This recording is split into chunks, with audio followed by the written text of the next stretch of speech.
G'day there everyone, Daniel Anderson here. Now, Copilot Studio, your no-code or low-code solution for you to be able to create and develop your own specific Copilots is what we're going to take a look at today. We're going to take a look at how we can connect your Copilot to your external websites, even your own documents, and then also take a look at how we connect it to SharePoint and OneDrive to really create a really rich user experience for you and the rest of the organization. So let's dive in and take a look, get started, set it up, and test things out. All right, let's get started. Now, for you to get started with Copilot Studio, all we need to do is navigate to copilotstudio.microsoft.com. You'll be presented with this screen here and we can start a free trial. So first things first, let's choose our region. I am going to choose Australia and we'll start our free trial. So that is going to kick things off. It's going to spin up our environment for us. And you can see here, once this loads, we're going to have an authoring canvas for us to be able to create our first own Copilot.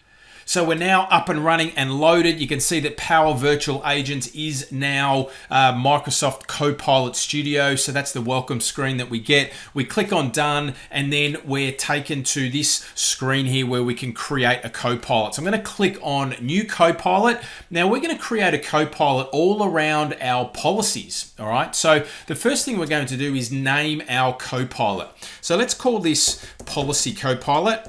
And we will then keep the language as English. Now you could, if we wanted to at this point in time, pop in our website. Now this is an externally facing website and then we can boost our conversations with generative answers from that particular website. But we're going to do that at a later stage. So I'm going to click create. Then we're going to set up our new blank Copilot ready for us to then inject some content for some generative AI responses when people ask something of the Copilot itself. All right, so our Copilot is now spun up and we're ready to start connecting to some data sources.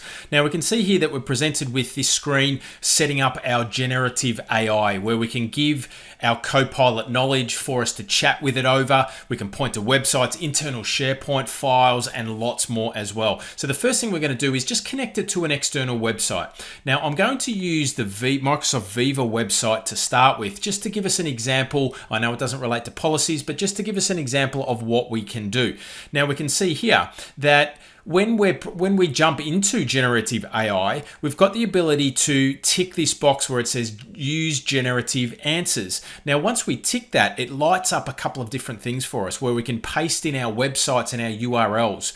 Now, you'll notice that when I paste in, I've already added the Viva website, but what you'll notice here is if I start to type in anything more than 2 levels deep from a website, you'll see that we can't do that. So it has to be 2 levels and no more.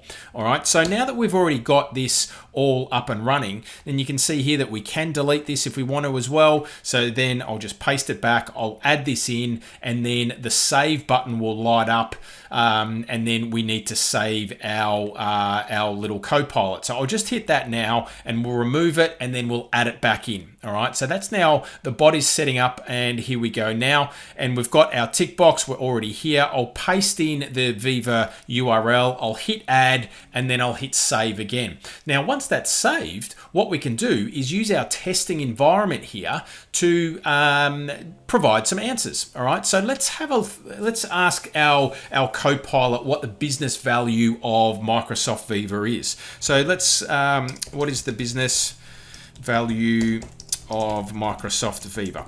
All right, so let's see what it comes back with. So it's thinking, it's sending it away, and we're going to be presented and it'll come back with some generative AI responses for us. Now, what's really good about this is that we do have some footnotes and some linkages and some references to the content that comes back as well. So we can see here that it has come back already telling me and explaining me from the content of that website what the business value of Microsoft Viva is. And you can see that we've got these little footnotes in here here. We've got our references and we can go directly to that particular website.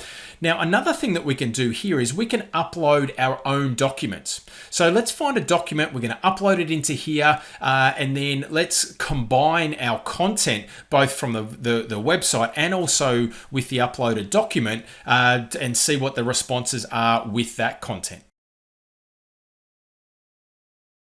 All right, so I've got a document here all about the testing plan of a particular product that we have called the XT1000. So what I'm going to do here is upload this Word document into the browser here. And once it's uploaded, we are going to then save our little Copilot again. And then let's ask it and have a conversation about this particular file as well. So we can see here, it's uploaded. It's uploaded to Dataverse, which is very, very interesting as well. And it's going to be available for generative answers shortly. So what we might do is just give it a few minutes here.